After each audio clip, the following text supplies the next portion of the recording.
very good evening to all of you. Welcome to this census event that we've put on this week just before the census closes on Sunday, to make sure that if you have any questions, any last minute concerns, you've received that envelope and you haven't yet filled it in, we can help you with whatever answers or questions that you have. But before we go there, in our normal tradition and our normal style, we want to start with prayers, and I'm delighted that Pujya Samniji has recorded some prayers which we're going to play for you now.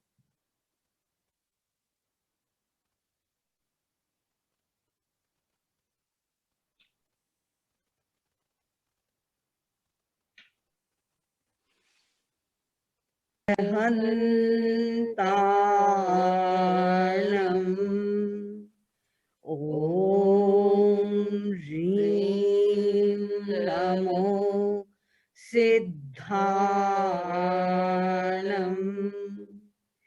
Om Rim Namo Ayariyanam Om Rim Namo Uvajjayanam Om Rim Namo Loye Sabbasahunam Eso Panchanamokkaru Savvapavanasano Mangalanam cha Savvesim Padhamam Havai Mangalam Padhamam Havai Mangalam.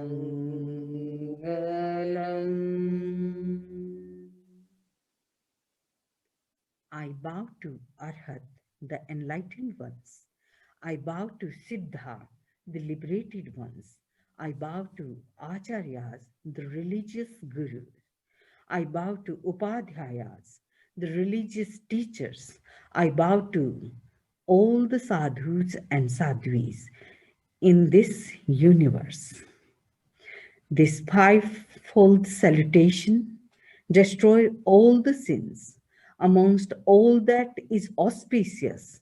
This is the first and foremost auspicious. Om Arham.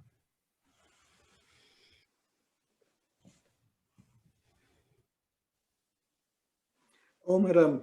Thank you, Pujya Samniji. So we're delighted to have you here this evening, and I'm here with Sanjay Bhai Jagatia. Jai Jinendra Sanjay Bhai. Welcome to our One Jain event.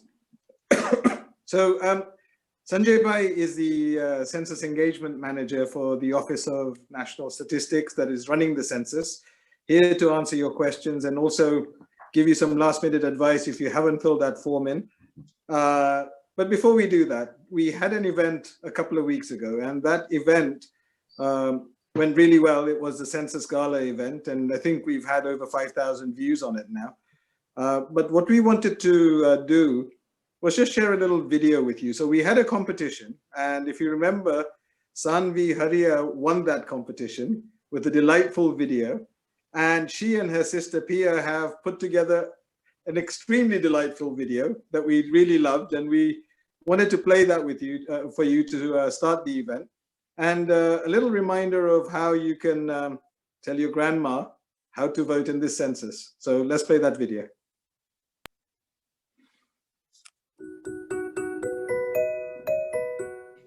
કેમ છો દાદી ને દાદા? અમે બધા મજામાં છે.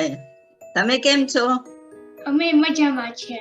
હા ચાલો બોલો શું કેવું છે હવે અમને? તમે ટપાલમાં આ કાગળ આવ્યો છે? હા અમને આવ્યો છે ટપાલમાં. હા સેન્સર. હા, હા આવ્યો છે. હા આ સેન્સસ માટે છે અને હા 21મી માર્ચમાં થવાનું છે. હા હા બધાને ભાગ લેવાનો જ છે ને હા તમને કાગળમાં ફોર્મ ભરી શકશો કે કમ્પ્યુટરમાં કરી શકો ને હા હમણાં હું બતાડીશ હું કમ્પ્યુટરમાં કઈ કામ કરાય. હા આમાં જવાનું હોય ને પછી અહીંયા સ્ટાર્ટ સેન્સસ પ્રેસ કરવાનું હોય. હા પછી જે કાગળમાં પાસવર્ડ લખ્યું હોય એ અહીંયા હા લખવાનું ને હા પછી તમે કરી શકો. હા હા પછી તમે હા ક્વેશ્ચન 16 માં પહોંચશો ત્યારે એ એકદમ ઇમ્પોર્ટન્ટ છે. ત્યાં હા તમને પૂછશે કે તમારું રિલિજન શું છે ને એમાં લખ્યું હશે કે ક્રિશ્ચિયાનિટી, ઇસ્લામ, હિન્દુઇઝમ, જ્યુડેઇઝમ, સિખિઝમ, હા બુદ્ધિઝમ, નો રિલિજન એ બધા લખ્યા હશે હા પણ ત્યાં જૈનિઝમ નહીં લખ્યું હોય તો તમને અધર સિલેક્ટ કરવાનું હોય ને પછી જૈનિઝમ એની નીચે લખવાનું હોય. આ એકદમ ઇમ્પોર્ટન્ટ છે. હા તમે સમજ પડ્યું? હા અમને સમજ પડ્યું છે. એમાં આપણે જૈનિઝમ લખીએ ને તો આપણે જૈન નું આપણે હોસ્પિટલમાં હોય કે સ્કૂલમાં એના બેનિફિટ્સ આપણને ઘણા મળે. માઇનોરિટી બનાવે હા જૈન બહુ ઓછા છે.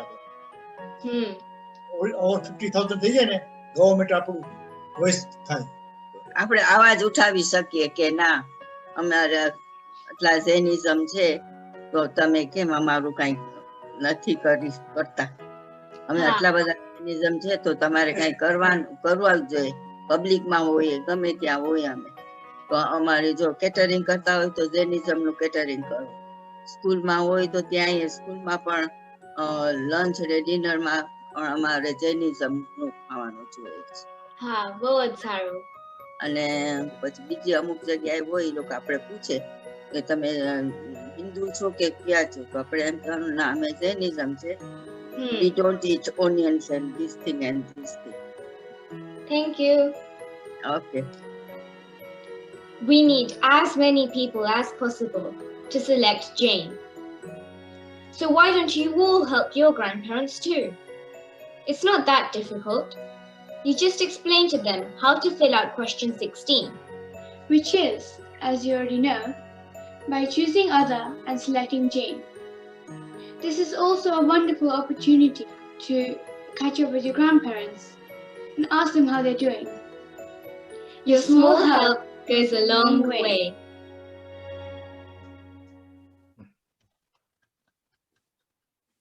What a lovely video. And thank you so much, Sanvi and Pia. And we were really happy to play that today. So thank you so much. Let me again introduce Sanjay Bhai. So Sanjay Bhai, welcome to this event. And what I thought would be a good way to start is for you to talk a little bit about the 3 or 4 questions that really matter. Most of the questions are very standard. They're about, your household, where you live, and details about that. But there are 3 or 4 questions that can be interpreted in a number of ways. And I thought for those people who are here, it would be useful for them to understand, those questions and how we should answer them. I will also say that the chat is open. There aren't that many of us on this webinar, so use the chat. We want to make this interactive. And allocate a lot of time to questions that you have. So please feel free to do that. But Sanjay Bhai, do you want to start with explaining the 3 or 4 questions that we talked about?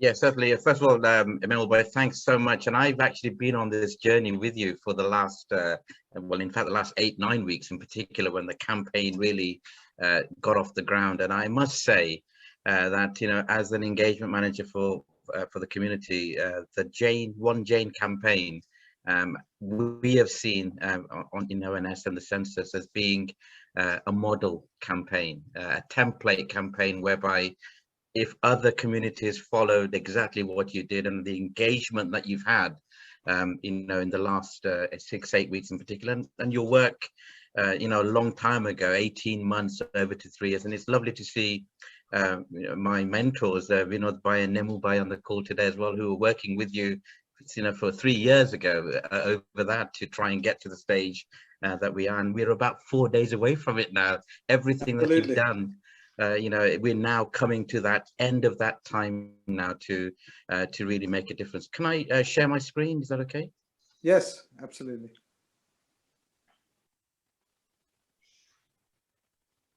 Could I have sharing rights? I think.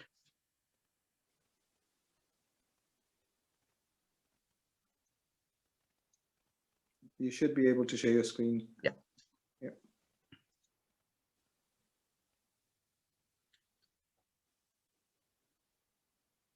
Okay, just want to quickly run through a couple of slides, if you don't mind. First of all, about where we are today. Obviously, we're a few days away from the census from actually happening. Sunday, the 21st of March 2021. As we know, you know, this is probably one of the most important times for the Jain community to come together and participate in this very, very important piece of work that's just about to happen in the UK.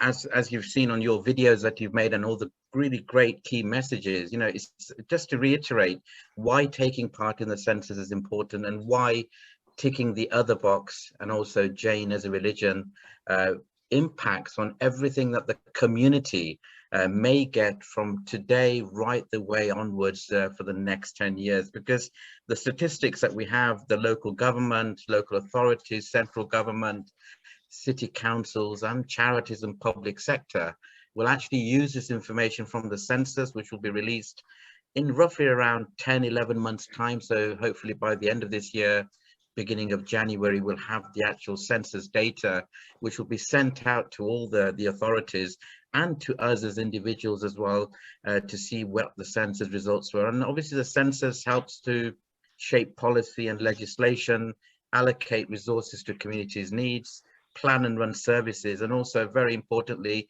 and one of the reasons why you're asking the Jain community to tick the other box and also Jain is to monitor equality, because up until now, I'm sure you'll all agree that the Jain community perhaps hasn't received the resources and the funding and the benefits that perhaps other communities have received over the last 30, 40, 50 years of our existence in this country. So hopefully this census will make a change for the better.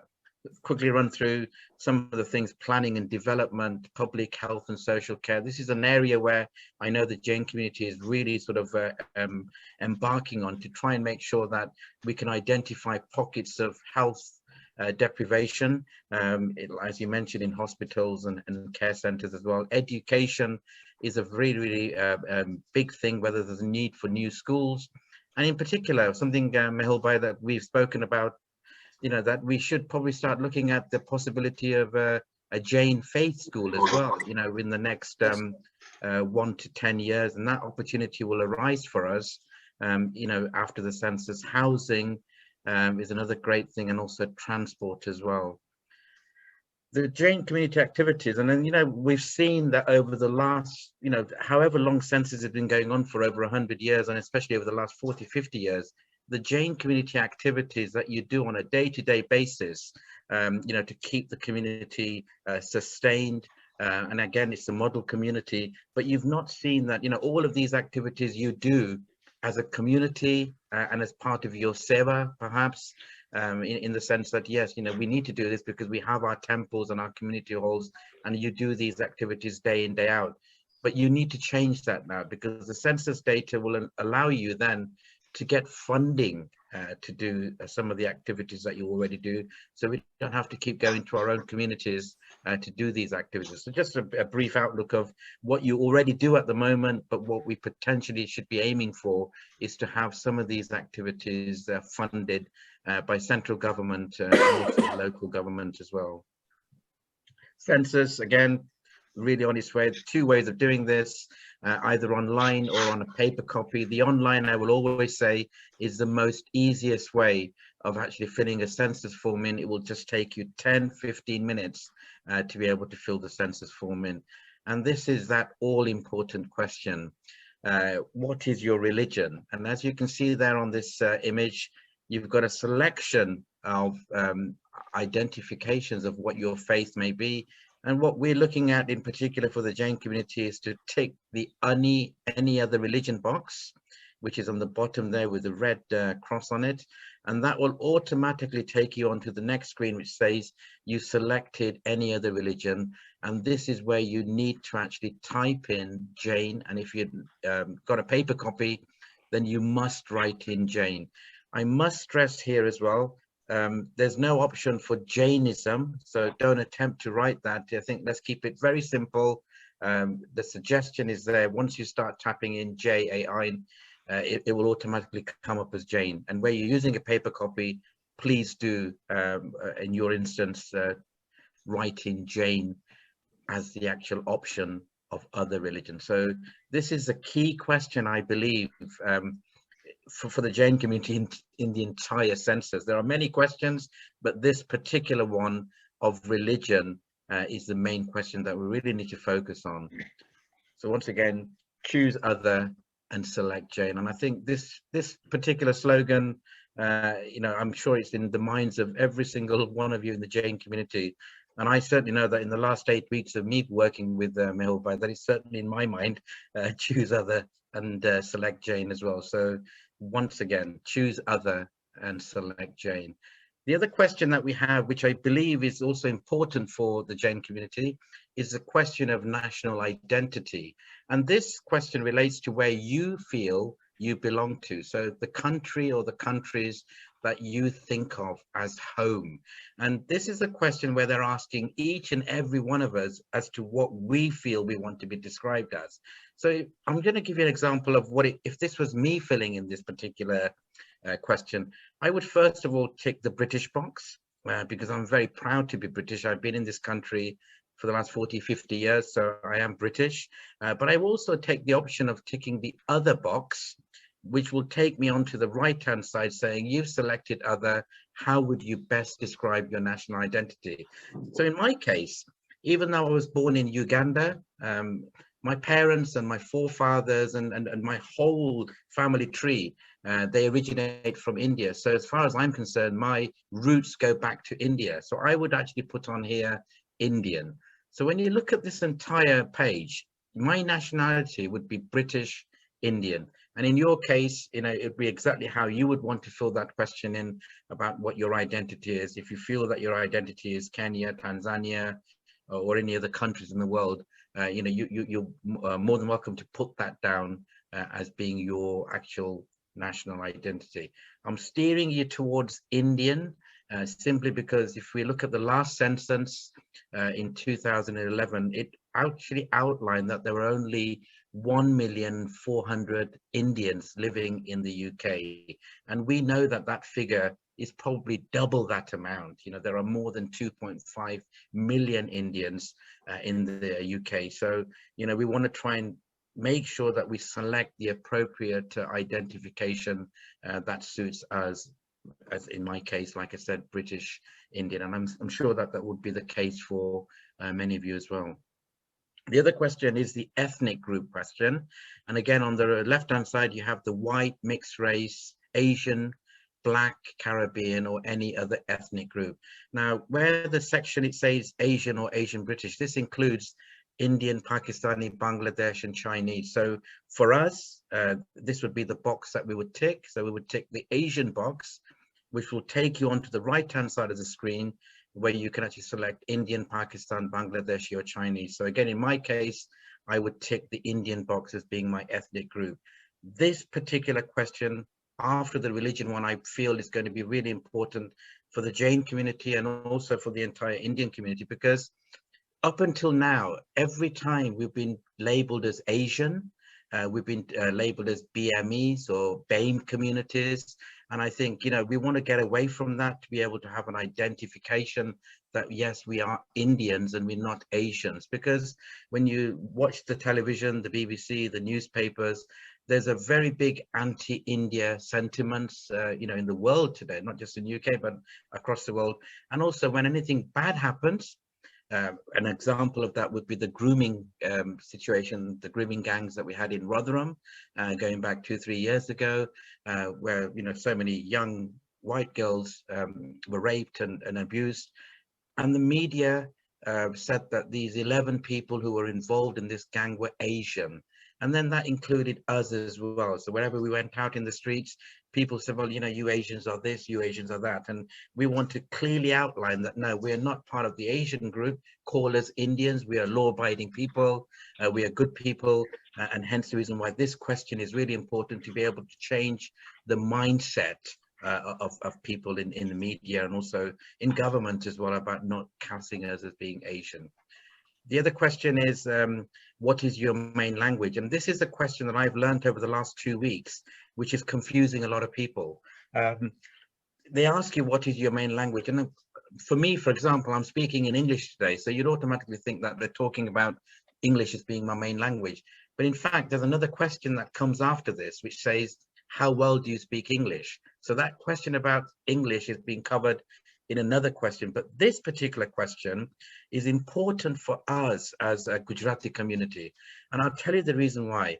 Instead of ticking English, if we tick other, and it will take you onto the other screen there, if you type in Gujarati or Hindi, whatever is your mother tongue language, this is important because you may have seen that over the last few years, a lot of the letters that you get from your doctors, your hospitals, from local authorities, city councils, in the old days, they used to be translated in Gujarati or Hindi and Urdu and the main sort of 8-9 languages in the UK. And that's slowly diminished. And we are at a stage today where we have an aging population. A lot of our elders in our community cannot speak or write English, and they would want to have those major leaflets and letters translated into the language that we feel comfortable in. And obviously Gujarati is that language. So this question has a lot of connotations going forward for local authorities to ensure that if we can prove and show, just like if we can prove and show that there are 50,000 Jains in the community in the UK society, it will actually raise our voice and have our voice heard as well. So here I would certainly say to you that this question is quite misleading in the sense of what is your main language, but what they're really looking at is what is your mother tongue language. So I again would put down Gujarati here. Some examples of what other communities have done using the census data. 2001, the Muslim community used the data to secure Muslim healthcare chaplains across most of the hospitals and care homes right across the country. So 20 years ago, they started this work where Mehul Bhai and his team have started this, 3-4 years ago. You can see how far we are behind other communities in using census data to actually make sure we make a difference. They also used it for provisions for funerals and crematorias, and they've got large amounts of spaces inside crematoriums right across the country. The Jewish community used the last census because they identified that there was an aging population in the Jewish community, and as a result they wanted to make sure they had provision for residential care for their elderly people, and they too wanted to have extra space and provisions inside crematorias as well. If you look right across the country, let alone the Jain community, if you look at the Hindu community, there are only 2 or 3 crematorias across the country that have any provision for a Hindu funeral. I don't think there's any anywhere for a Jain funeral. So I think we need to readdress that to be able to show that we want to have those facilities in care homes and also crematorias. And I've just written some things here about what you really could do. And you've covered a lot of this in your videos and your messaging, that, we could use the census data to lobby for Jain meals in hospitals and schools. At the moment, if you're unfortunate enough to have to stay in hospital for 1, 2, 3, 5 days, 7 days because of treatment, you have 2 options when it comes to a meal. They give you a sort of menu, breakfast, lunch and evening. And if you say to them that you're vegetarian, you've got a choice. They say you've got a Western meal, which is full of meat and beef and all the other stuff that they have. And you've got a halal option, which is the same thing, but in a halal basis. When you ask for a vegetarian meal, they give you a jacket potato with cheese inside it, and that's your lunch. If you say you want something else, they give you a cheese and cucumber sandwich or something like that. That's the only option we have for a vegetarian meal. So again, we could readdress that. You've done it very successfully in most of the airlines across the world, where you ask for a vegetarian meal and you get a Jain meal. So the same kind of formula, and your forefathers have obviously lobbied and worked really hard to be able to get to the stage where most airlines across the world will give you a Jane meal, and we need to do the same thing here in hospitals. The other thing there as well is schools. You know, nobody has thought about this, that the ages of 7 right up until 16, when they're in primary and secondary school, the same kind of option is available there. You either have a Western meal or you have a halal meal. There's no in between of having a proper Gujarati Jain meal or vegetarian meal in school. So this could be one of the things of lobbying and campaigning that the Jain community coming together can actually do as well. And can you imagine that? You know, millions and millions of children will benefit, not just from the Jain community, but you've seen that vegetarianism and veganism is becoming very, very popular in the UK. And a Jain meal inside schools would be a fantastic achievement. In addition, to make sure that Jainism is taught appropriately in schools and also RE books as well, that's really, really important. The numbers, again, from taking part in the census will allow you to go to SACRE and the religious education boards and also the Government Department for Education as well, to make sure that Jainism is taught appropriately in schools. And again, the same as the Jewish and the Muslim community, we want to have crematoria facilities and also care home facilities as well. And I saw this little picture on the bottom right-hand side there. It says Jain meals on airlines. And have you ever thought about Jain meals on trains as well? Because that's the other thing as well. You've got the hospitals and schools there as well. Again, what's the benefit for our Jain community? First and foremost, you know, Census provides all decision makers with accurate information about the UK population. If we can show that the Jain community is a large community, it will help us with our future needs for Jain community centres and also charitable projects as well, you know, right across the country. Also, our places of worship, new Jain temples. At the moment, I can assure you that there's never been a Jain temple that you've actually got any kind of funding from local government, national government. You've done it all yourselves with the money of your own community as well. But when you look at other faiths and communities, that possibly isn't the case. You know, you want to build a mosque, you know, in 3 months you get a planning permission. In 1 year, you get a whole masjid that is being built. Whereas with us, it takes us, you know, 15, 12, 20 months to get a planning permission. And then it takes us a further 5 years or possibly even longer to actually build this temple. So we need to readdress that and do exactly what the other communities are doing, because they can show the need for such a place of worship as well. And we don't have to keep going back to our own community members and saying, please, mane tame 1000 pound apo, mane 500 pound apo, mane 5000 pound apo, hamare mandir banawu chhe. We don't need to do that. We should be looking at what we should be owed and the resources that should be given to us for us to be able to build a really nice, iconic Jain temple.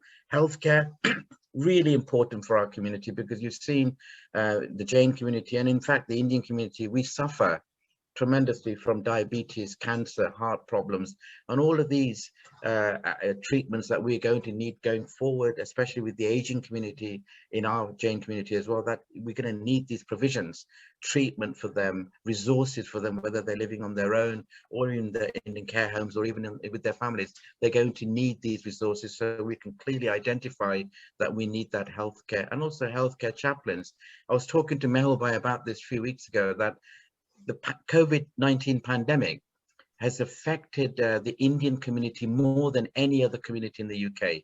More of our community from the Indian community have died as a result of COVID-19, and they've been in hospital as a result of that. And because we've been in lockdown, we've not been able to go and see our loved ones. Just have this thought in your mind that perhaps one of our family members or relatives has died in hospital, and you know that when it comes to end-of-life care in our communities, we do a little prayer, we do some other kind of religious activities at the bedside, for end-of-life care. The fact that there are no Jain healthcare chaplains, or for that matter, any Indian healthcare chaplains, it could well be that another chaplain from another faith has actually gone and carried out that end-of-life care to one of our Jain community or Hindu community or Indian community. And that thought sometimes is frightening. And that is as a result of the fact that we do not have any healthcare chaplains inside hospitals, and that's a real definite need there as well. And then obviously suitable care homes. All these activities that I'm showing you now, yoga, you do that in your temples, community halls, but we do it again because we feel we're doing service to our community.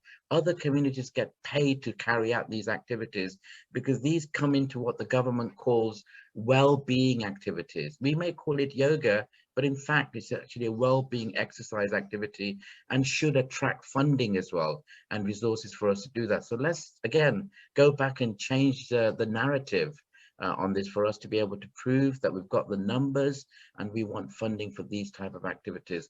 Luncheon clubs, the same thing. You know, again, we say prashadi, we say we do these luncheon clubs because we want to feed all those people who come to our temples or our activities, but the government gives money to be able to run luncheon clubs, to luncheon classes. And, you know, when you've got this COVID pandemic where people have been giving out free food parcels, you know, to the vulnerable, even they've been able to get, you know, £20 million of funding that was made available for people to prepare these lunches to give to the vulnerable. So let's again turn that narrative around and have this kind of funding so that we can continue our normal religious activities, our lunch clubs, our youth activities as well. And really wonderful to see what Manchester Jain community did with their young people a few weeks ago. And I think, you know, again, those type of things build character and make our young children, you know, good ambassadors for the Jain community and for society at large. Again, should be attracting funding as well to be able to do that. Men's group, the similar sort of thing to a ladies group that should be looking at as well. Again, you should have received, everybody should have received their letter with that 16-digit, very, very important 16-digit. I would probably frame this for the rest of your life because this is going to make the difference. That 16-digit code is what you need to go onto the website and actually start filling out your census forms. It's a very simple form to fill in online just by clicking on the census box, and it will start to take you through all the questions that are available for you to fill in. And it's mainly a tick box exercise where you just need to tick the most appropriate answer that belongs to you as well. Also in the website, and when you're doing it online, you've got a language section so that if you want to understand what each of those questions that we have, on the right hand side is a language help box where if you click on it, that same question will be translated to you in Gujarati. So you can fully understand what each of those questions are actually asking you. So that help is available on the census online form as well. And for those who still haven't filled out the census form, we've got 3 days to do this. If you're finding it difficult, there's a free phone number, 0800 587 2021. And there we have, you know, all our employees, our staff who can speak to you in Gujarati. So if you have any queries whatsoever, you can call this number and they'll be able to actually help you with the census form. On top of that, like myself and my other community advisors across the country, we're available for anybody to actually ask us any help that you require for the next 2 or 3 days. If you're stuck, you want to find out some answers to some of the questions, please feel free to call us. Melbai will obviously talk a little bit more about that, about what we're going to do in the next 2 or 3 days to ensure that everybody has all the help we possibly can to fill the census form, you know, properly. And this screen here, there's never been a more important time for the Jain community to come together. You know, we're all a community. Everybody needs to come together to make sure that we reach that figure. Once you reach that figure, then the changes will actually happen. If we want to uphold, you know, your values, your religion, your identity, your culture, and also be represented and be counted, then this is the time to act, and we have to leave a lasting legacy for future generations to come.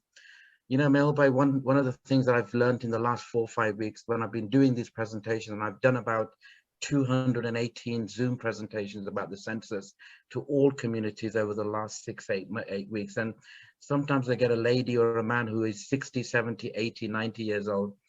And they say to me that, Sanjay, you know, what benefit am I going to get, you know, from the census? I may not even be alive in the next 10 years while the census is actually going ahead. And my only answer to you is that, yes, you know, it doesn't matter what age you are, this will make a difference to you for whatever time we're here. But if you feel that's not the case, then at least do your count, do your vote, and make sure you tick the appropriate box, other, and write in Jane, because what you'll be doing is that you saw some lovely children at the beginning of this program on that video. Let's actually leave a lasting legacy for them, so that they don't have to go through all the hardships of working. And I know that one Jane has been working, you know, for a number of years now to get to this stage. Let me assure you, our younger generation, our children and their grandchildren, they will not have the patience that we have to do this kind of work.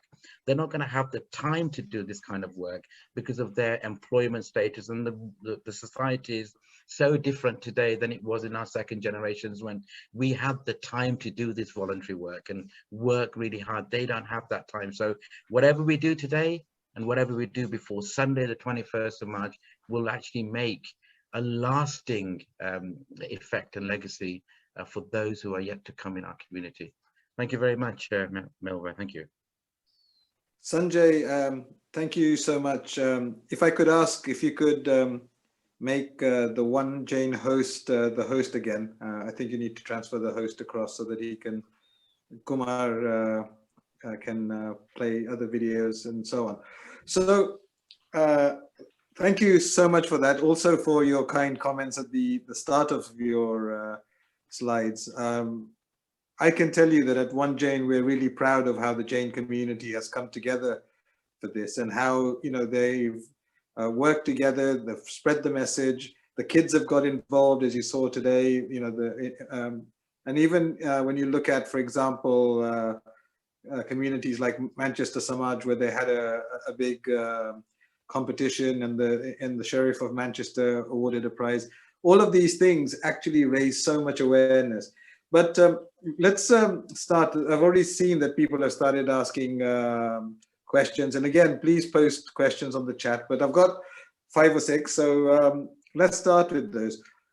So you clearly identified how people should be thinking about the 3 or 4 things: identity, British Indian, ethnicity, Tikh Asian and Tikh Indian, religion, other and Jain, and for language, Gujarati. And that is all, you know, makes a lot of sense, and I think everybody understands that. So what happens if you, for example, write Jainism instead of Jain on the paper questionnaire? Does that make a difference?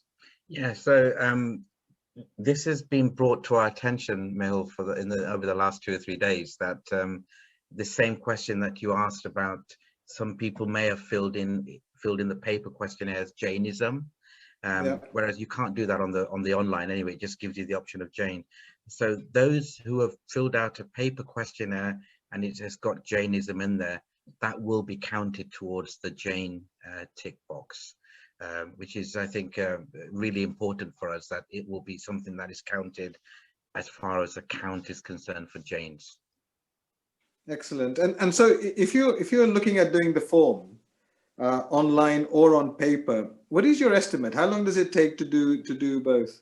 If Right, you have, I mean, if you say you have a family with 4 people. You know, I have a family with 4 people myself, and I've been doing these presentations, telling people to fill in the form.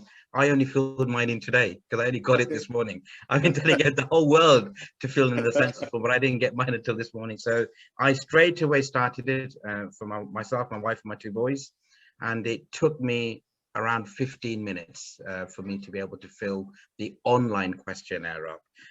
It takes slightly longer when you've got more than 4 people in a family, because obviously you have to list all of them down separately. It's slightly longer if you've got a child who is in university at the moment and it has another address, which is term time address, because although you'd include them in your address today, you still need to put their term time address as well. So, you know, to be honest with you, I would say between 15 and 20 minutes is what it would take to actually do a census form. But to put that into context, Melbai, you know, if you can take out 20 minutes of your time to do this census form, which is going to make a difference to 50, 60,000 Jains across the country, And perhaps whatever happens in the UK with regards to the Jain community will be seen worldwide, and other countries will look at this as being the way that Jainism wants to actually be portraying itself and respected and being represented. I don't think that 20 minutes is a long time to make that difference. That's going to change the course of the community. Absolutely, and I think you're absolutely right. So so just to confirm, on because we've had another question on this, that if you are doing the online form, you can't put Jainism. As soon as you put JA, Jain comes in the drop-down menu, and you have to select Jain. Correct? That's right. Yes. Yes. Excellent. So there's no other choice. There's no other choice. You just and I tell you, the thing is, Mehul Bhai, you and Vinod Bhai and Nemul Bhai should take credit for this, because that wasn't on the original census questionnaire 18 months ago. It was something through your lobbying that you've managed to get. Okay, you know, ideally we would have wanted Jainism as being listed there. We were only, I think we were days away from that actually happening through your good work. But okay, you know, things changed last year with the lockdown and Parliament being prorogued and all the rest of it. But you managed to get it onto the other box where, you know, people just need to tap in JAI and it's there. So well done on that. So okay, so Jainism, if you write it on your paper form, or if you write the word Jain, that's okay. They're both the same. On the online form, as soon as you start typing JA, Jain comes in the box. You click it, and that's it. One other thing that you mentioned about children at university. So if I have a child at university during term time, and I put them down, it's not possible then for me to type in their religion, is it? They have to do that when they fill out the census form because they're living at another address. That's right. So basically what happens is that anybody that's living with you on the 21st of March, so anybody that's going to be inside our house on the 21st of March is whose details we put in. If there's a child who's actually studying and he or she has another term time address, there's a separate team like myself that's looking after universities and care homes for that matter as well. And they'll get their separate form, and they will still need to fill that form in whenever they actually go back to university after this lockdown. And there they've got the option of ticking all the boxes appropriately. But for the sake of lockdown and the COVID restrictions that we have, we know that a lot of our children are with us today at our homes, and hence the reason why we need to put their details down, because they need to be counted as a head, if nothing else. But yes, I would really suggest that they should also make sure that they fill out the one that they get in the university. Otherwise, you'll find that, you know, the tick boxes that we are trying to make sure that matters, that one big question and the other three smaller ones, they won't get counted effectively. So say, for example, you know, I've ticked the wrong box on one of those. Is there any way to correct it? I've been telling everybody in ONS that I don't think any Jain community is going to tick the wrong box, because it's been so well marketed. But yes, it's actually a possibility. But yes, if you do, you can request for another. You can't change what you've already submitted, but what you can do is to actually ring up from the census website and ask for another unique 16-digit code, and you can start to fill out your questionnaire again. And what will happen, it will obsolete the one that you've already sent before. Excellent. So lots of questions coming in, and please keep them coming. Let me just pick up some of them. So the question about education, it talks about O-levels, A-levels, etc. But if I'm from overseas and I have equivalent qualifications, what should I do? So you're from overseas and you're here for studying, or you're living here? You're living here, but you didn't do O-levels. You did whatever the system was where you came from, and therefore you've got an equivalent qualification, but not the O-level qualification. Should you actually say, I've got O-levels? No, I think what they're really asking is that if you do have O levels or the GCSEs or the degrees that are from this country, that you can actually say.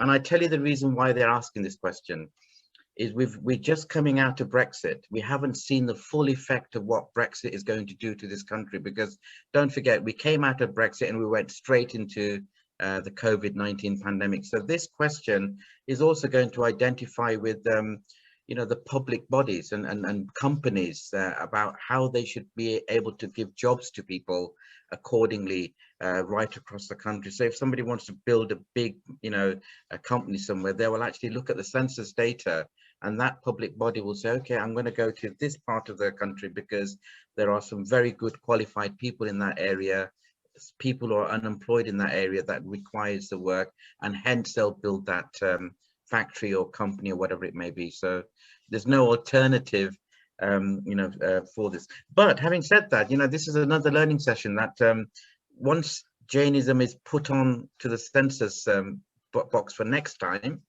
you'll be on the top of the table to be able to help plan this census next time. Whereas Absolutely. at the moment, you know that it's been planned by other people on a round table, and perhaps we were not there. But this, you know, because everything is through public consultation anyway, and they speak to communities before they do anything. So what happens if I don't fill out the form?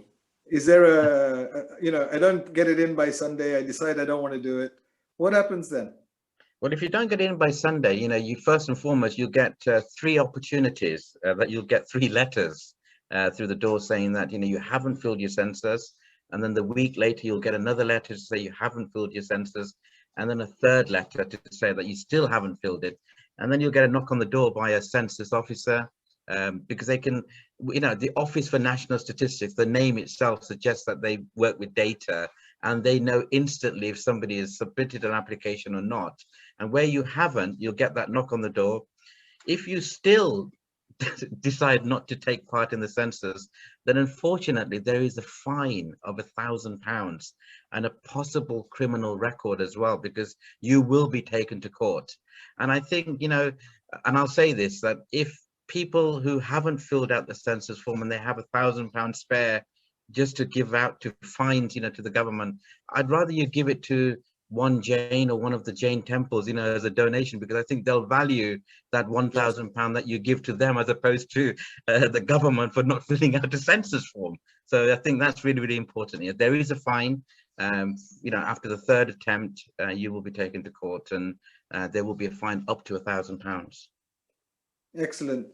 So coming back to the question on national identity, in your example, you showed that you were ticking both British and then also the other and writing Indian. So presumably on that question, you can actually put more than one option in the answer section. Yeah, correct? so some of the questions you can put more than one answer, and others you can only put one answer. So that particular question for the identity, you know, I selected British because I feel that I'm British. I want to be part of society here, but at the same time, I wanted to tick the other and put it in Indian. You could, if you feel that you're not British enough, you can just go to other and put in Indian if that's what you wish to. But as you've seen that, you know, this is all about mindset as well, how we want to change the perception of how people look at us as communities. And I think we as Indians, we are very law abiding, we are very much integrated into society.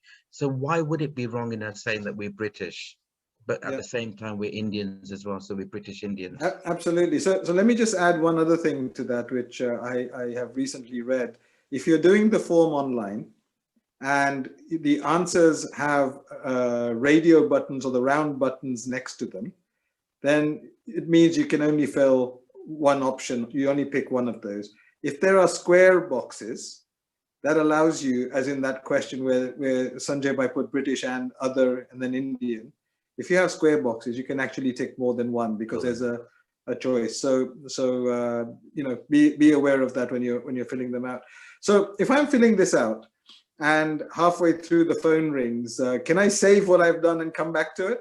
Yeah, so it's a bit like the paper question. If the phone rings or the doorbell rings, Nobody should be coming into your house at this time of lockdown, but if you do have to go and open the door, then you can stop that obviously on a paper copy. And the same applies to an online copy as well, that you can start filling out the census form and then save it. And then you can say, okay, I'll come and do this in another 2 or 3 hours time and go back to it. And it will take, as soon as you put that 16-digit code again, it will bring you back exactly where you left off the questions, and then you can carry on finishing that. So this form, do I have to fill it out on the 21st of March, or can I fill it out today? Yeah, so as soon as you get your 16-digit number, you can start filling it out. But at the same time, think about, are there going to be anybody else staying with me on the 21st of March? I have to say that to you, Milbai, because it's not with lockdown, I hope. But well, anyway. This is the thing, yes. So you do need to think about, if there's going to be anybody with you on the 21st. But certainly, you should start filling in as soon as you get that 16-digit number. And by the way, if there is anybody who hasn't received that 16-digit number, you can request one by simply going onto the Census website. Very simple, census.gov.uk. And there's a section there that you can actually say, I haven't received a form or a letter, and they will actually text it to you on your mobile phone if you're happy to give them your mobile number, or they'll email it to you or send you a hard copy of that number. Absolutely. And as Vinod Bhai has just said on the chat, there's no point rushing through this. Take your time, go through it. This is a once in a 10-year thing that you have to do. And again, as Sanjay Bhai said, if you make a mistake and you feel you need to correct it, you can request another 16-digit number and then fill the form out again entirely. And what that will do is that will mean that they overwrite the first one that you did, which I think is very good. So you also mentioned, Sanjay Bhai, that you and the other census engagement managers are available if anybody needs any help. So I'm presuming that means that if somebody wants to get in touch with you, if somebody needs someone to explain in Gujarati how to answer some of the forms, that apart from us, you're also available to answer any of these questions. Yeah, I mean, I know that yourself is made yourselves available for the next 2 or 3 days to do this. I'm also saying that on the census website you have a language line, but sometimes that language line you could be on the phone in a queuing system for 10-15 minutes, and that might sort of not be appropriate. So we as census engagement officers, we're also saying that our role is to work with the Indian community, and we're available as well to be able to pick up the phone to anybody who wants. And believe it or not, we are very excited about this, because I think that we're on a pinnacle of society in the UK where I think there's going to be a major shift in the way that we are being represented. And if we can, it's like I said, if you can spend 20 minutes to change your community's future, then I can certainly spend that 5-10 minutes to speak to somebody on the phone to make sure that they fill this form in correctly. And you as somebody from the Office of National Statistics, how do you feel from the Jain community's perspective this campaign has gone in terms of the awareness? I mean, our aim is to try and get the 50,000 plus Jains that are here to correctly identify themselves. And do you see that awareness in the work that you do, talking to the communities and talking to other people? I didn't before, and I tell you that this is where you always in any community or any temple or any group, you have a leader, and the leader basically moves the organization forward. And in this case, if you look at the Indian community as a whole in the UK, the Jain community many months ago became the leaders, and they've actually you started your campaign a lot earlier, even before some of our community advisors were employed actually to do this work. You had started the work before that. You've been integrating with the ONS ministers and directors to explain to them. And the one thing I loved was that you always got something passed by them before you even attempted to put it up on social media and your own websites, whereas other communities followed that in the last 6-7 weeks, as you've all probably seen, that as soon as the Jain video came out and that catchy phrase, "Take other, right Jain," it alerted the Indian community thinking, whoa, we've got to do something here. And I think that brought the Indian community to also you know, whether they were Hindu, Telugu, Maharashtra, they all started to do their campaigning after leading from what you guys did in the Jain community. And yeah, we see this as being a model campaign. As I've said many times, I give your example of the Jain community when I'm doing a presentation for the Hindu community, when I'm doing it for the Telugu community, when I'm doing it for the Sikh community. I use, as I've shown you the examples of the Jewish and the Muslim community in my presentations to them, the Jain community is one of the examples that I give. So I really, and I'm not just saying that because I'm on the call, I think you guys have really shown how campaigning works. And I think this is what we as Indians lacked in this country, that, you know, we really didn't know how to, and no disrespect to me and Nemubai and Vinod, but we used to work together in this sort of work for many years, and we've tried hard. But I think you've changed the way how lobbying and campaigning should be. And we've learned that this is probably the way we're going to have to do things in future. And just something aside from this, Milbai, from the census, you can't do anything unless you're in it. And when I'm saying that, I mean that, you know, people within the Jain community have got to have aspirations of becoming an MP. You know, the first Jain MP in, you know, in Parliament. One is not going to be enough. You need, you know, 2 or 3. But more importantly as well, the other house is as important as well, the House of Lords, where a lot of faith talk happens. It may not happen a lot in the House of Commons, but the faith talk about what happens in the UK, and you've seen that House of Lords is made up of people of different faiths. Yeah. Jain community need to be in the House of Lords, you know, absolutely, to be able to take what, you know, and 10 years is a long time. It doesn't look long, it's a long time. In 10 years, you could actually end up doing all of what you said you want to achieve and still, you know, have somebody in the House of Lords to gear that and take whatever you say forward as well. So, you know, you've got the community together. That's the main thing, that Sangathan has happened, unity has happened, which doesn't happen very much in our Indian communities. Absolutely. We've got a few more questions. I'm going to carry on a little longer if that's okay, because I think it's important that we try and answer them because Sunday is the main day. So next question, how many questions are there in the census? And does the form, I suppose the online form, give you a chance to review your answers before you submit it? Right, so you can't do that. Unfortunately, it doesn't allow you to do that, to review your answers in that way or questions. But there is a dummy questionnaire that is on the census website that you can have a look at, that gives you an idea of the kind of questions that are on there. And another question that probably leads on to this is people have said, can I have a copy of what I've submitted online? And I'll go back to my first slide when I say that the ONS will not use any personal data of anybody in the final data. And if you were able to actually get a PDF from what you've submitted, then we as ONS would be breaking all the laws and rules in the world.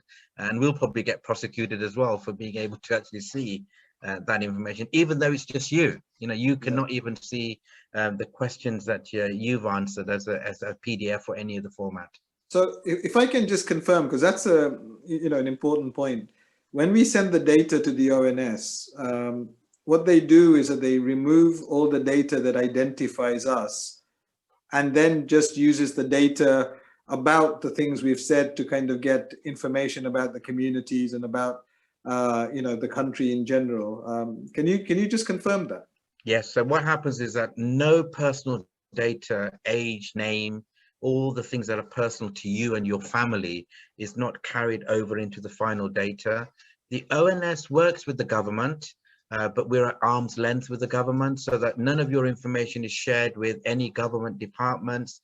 It's not shared with HMRC. It's not shared with the Home Office for Migration or illegal immigrants. So it's not shared with your landlord, nothing, HMRC. It's not shared with any of the government departments. If we did, then we'd be breaking the law as well, and we'd get prosecuted as well. So no information is shared with any of the government departments. And nobody should come to you either and say that I'll help you fill out the census form, you know, for £20 or £25, because there's no such thing. Census, we don't have anybody that works on our behalf to actually help you fill out the forms. Nobody should come on your doorstep and ask you for your bank account details or national insurance number or anything like that. That information is not what's needed on the census form. So if anybody does that, you know, you've got to remember that they're not part of census and you should report them straight away. So I have seen people are saying that if you know, that they're getting phone calls from people claiming to be from the census, who are then saying that, you know, the form's been filled incorrectly, they need some personal details and payment of a fine. You're saying that that is not from the census and the census will never do that. No, and I'm glad you said this, because this is what's been happening. And I think like any other scam that you get with this type of big project, you're always going to try and get people who try and manipulate that system. There is no way you'll get, we don't have your phone number to start off with to be able to phone you. Only communication that you'll get from the ONS is through that letter. The letter will be stamped with the government's signature on top of that. You'll only be called after 3 attempts of getting in touch with you by a letter, when somebody will come and knock on your door, and they will clearly be able to show you the government badge to show that they are. If you still don't believe them, the free phone number, you can identify them if you so wish to. But you know, I know that's a really frightening thing to say, but let's be smart about this. Let's not get to that stage where we're going to be having people knocking on our doors and saying we haven't filled the census. Let's get it done in the next 2 or 3 days. Like Vinod Bhai said, it takes you 20 minutes. Absolutely. So a couple of more questions, one for you and one for me. So the question about if you've made a mistake, Sanjay Bhai has already said that if you want to refill the form, then the way to do it is to request another 16-digit number. You will get an envelope with that number. You fill the form out again, and they will overwrite the original form you filled in, and that way you can correct your mistake. That's the only way to do it. You can't ask Census to just get rid of what you've put in and over the phone, and they can't change anything on the form unless you submit another one. Okay, so a couple of interesting questions for you. The first one is that, can I order a paper copy and then fill the census online and keep the paper copy as a memento? Well, if you want a paper copy, as a memento, as in what, the blank? Yeah, so I order a paper copy, it arrives, and then I fill it online anyway, and then keep the paper copy as a memento of the census. You can do, if you want to frame that, because it may be worth a lot of money in 10 years' time. But yeah, there's nothing wrong with that. Yeah, you can do that, great. And say I'm living with somebody, and for whatever reason, you know, they're away, they're not in the country on the 21st of March. Yeah. Do I record them on the census or not? Really excellent question, because you know, our communities, a lot of our communities in India and other countries at the moment, because of that.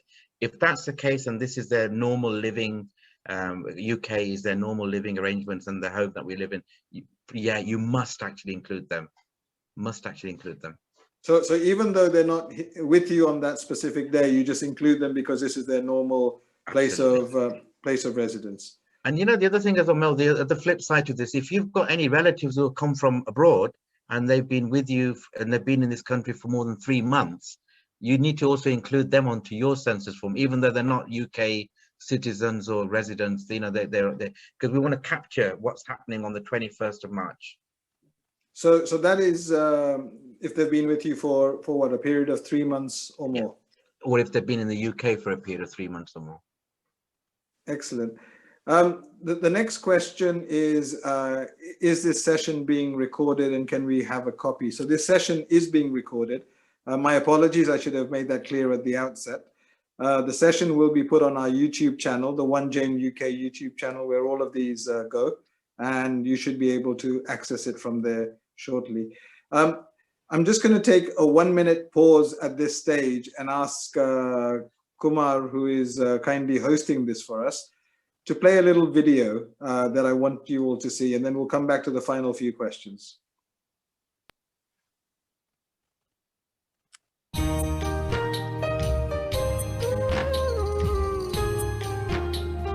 For this census, choose other, select Jane. प्रश्न number 16 जो कि धर्म के बारे में है, इसमें पहले अन्य को पसंद कीजिए और फिर जैन धर्म को चुनिए। जय जिनेंद्र, या बार को सेंसस इज वेरी इम्पोर्टेंट, भूल जो मत, और अदर सेलेक्ट करने जैन सेलेक्ट करजो। जय जिनेंद्र। સેન્સસના દિવસો આવી ગયા છે. આપણો ધર્મ કયો છે તે બતાવવાની આ અમૂલ્ય તક છે. ધર્મમાં અધર પસંદ કરીને જૈન બતાવવાનું ભૂલતા નહીં હો. जय जिनेंद्र, मुझे सा या बार को सेंसस अपना लिए बहुत इम्पोर्टेंट है, भूल जो मत, अदर सेलेक्ट करने जैन सेलेक्ट करजो। जय जिनेंद्र। સરકાર અને આપનો ધર્મનું નામ જાણવું છે. 16મો ક્વેશ્ચન, ક્વેશ્ચન 16. આમાં પહેલા અધર પસંદ કરવાનું છે અને પછી જૈન પસંદ કરવાનું છે. ચૂઝ અધર, સિલેક્ટ જૈન. నమస్కారం. సెన్సస్ 2021 సందర్భంగా మీరు అదర్స్ అని కాలం ఇష్టపడి జైన్ అని సెలెక్ట్ చేయాల్సిన కోరుకుంటున్నాను. જ્યારે આપ સેન્સસ 2021નું ફોર્મ ભરો ત્યારે તમારા ધર્મ વિશે સવાલ પૂછવામાં આવશે. ત્યારે સિલેક્ટ અધર્સ પછી ખાલી બોક્સ આવે તેમાં જૈન લખવા વિનંતી. Choose other, select Jane.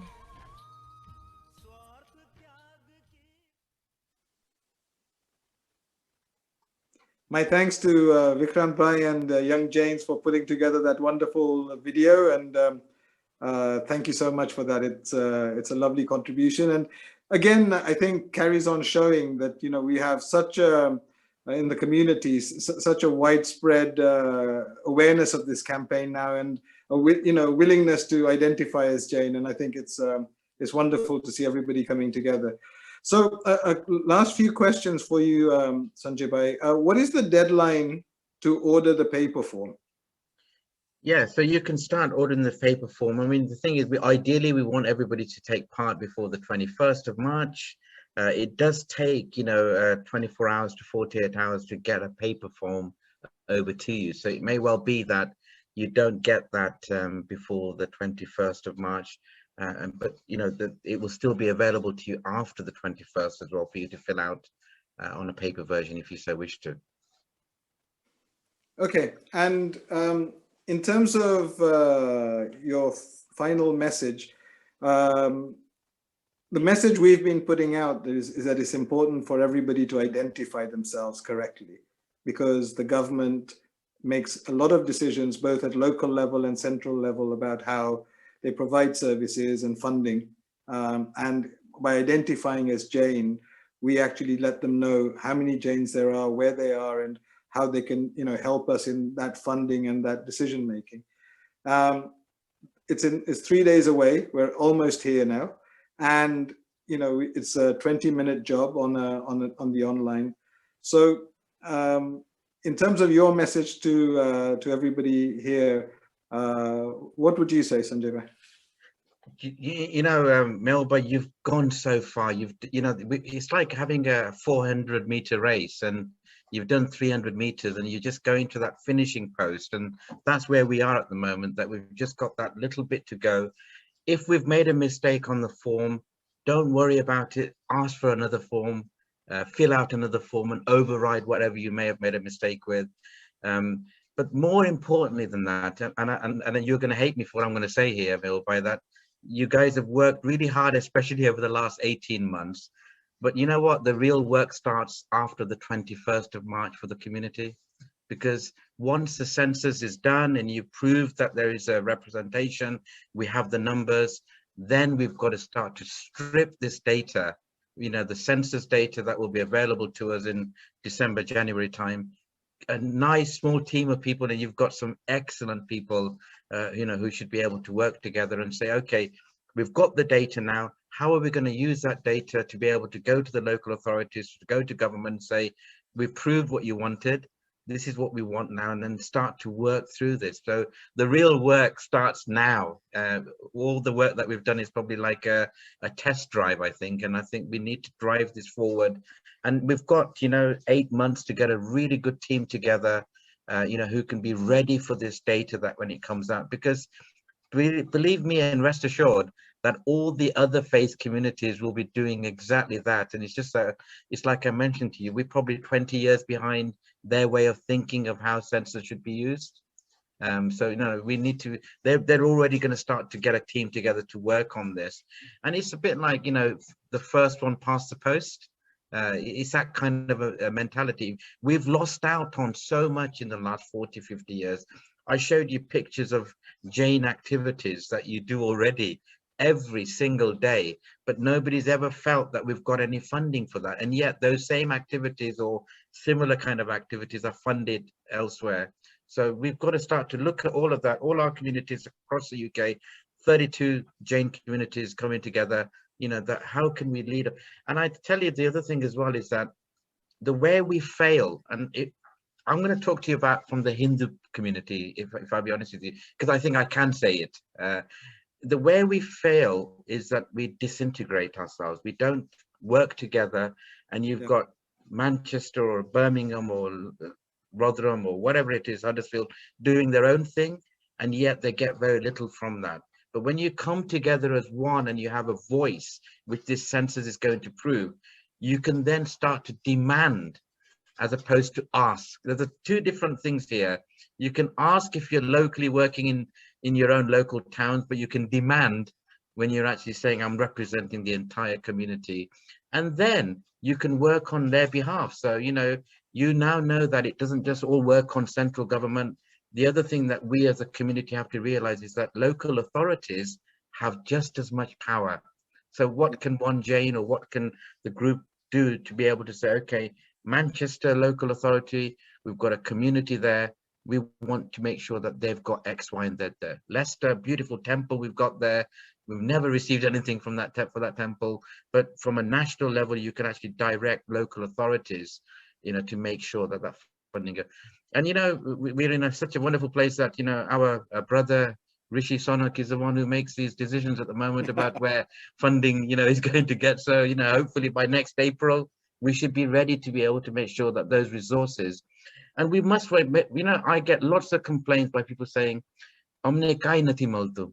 The thing is, if we don't do nothing, and if we don't be proactive about it, how can we complain? Because they're not going to look for you. The government don't look for you and say, oh, we're looking for an organization or a community that we can give some money to. It doesn't work that way.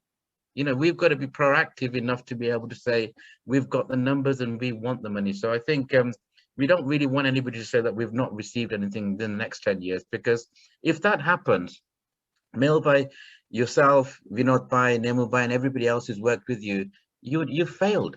You know, if that doesn't happen in the next 10 years, and a leader is judged on his success, and we've got the tool, we've got the resources here to make sure that is a success. Nobody can say to you at the moment that why are we not getting anything, because we haven't been able to prove anything. But now we've got that. So three big messages there, I think, from us. One is, there's, you know, we're 4 days away to the 21st. Make sure you get at least the online form in, or if you want the paper form, request it, fill it out, and make sure that in the 4 areas that Sanjay Bhai mentioned, identity, gender, religion, and language, you identify yourself correctly. I think this is number one. Number two, as he says, we think the data will start coming out in 8 months or so. And as it comes out, hopefully we've hit our target of 50,000, and we get our data together and we start working with that data to inform local authorities, inform hospitals and schools, and start bringing that change that we really, really want to see.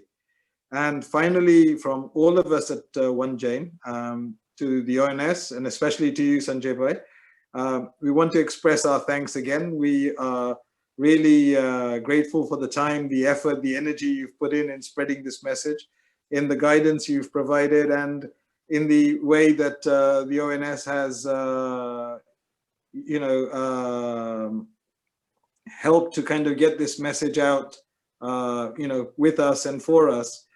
And the thing that is, I think, really clear to us is that there are, you know, that there are many more things to do, a long way to go. And, we look forward to working with you over that journey and making this a huge success. I think there's been, lots of instances over the last few months where people have said lots of things about where, funding will go and who should get it and, how they might vote or whatever. But I think today has been absolutely clear that, identify yourself as Jain, use that to inform the local authorities and the hospitals and whatever that you are Jain. That will mean the funding will be available to provide for you. And that's everything that all of us want. So on that note, again, a big thank you from all of us. And a big thank you to everybody who's here. Our next One Jain event is with the Jain All-Party Parliamentary Group in April, where we will be hosting Mahavir Janma Kalyanak. And we look forward to seeing you there, and we'll put that message out very, very quickly as soon as we can. Thank you again. Stay safe, stay well. Jai Jinendra, and take care of yourselves.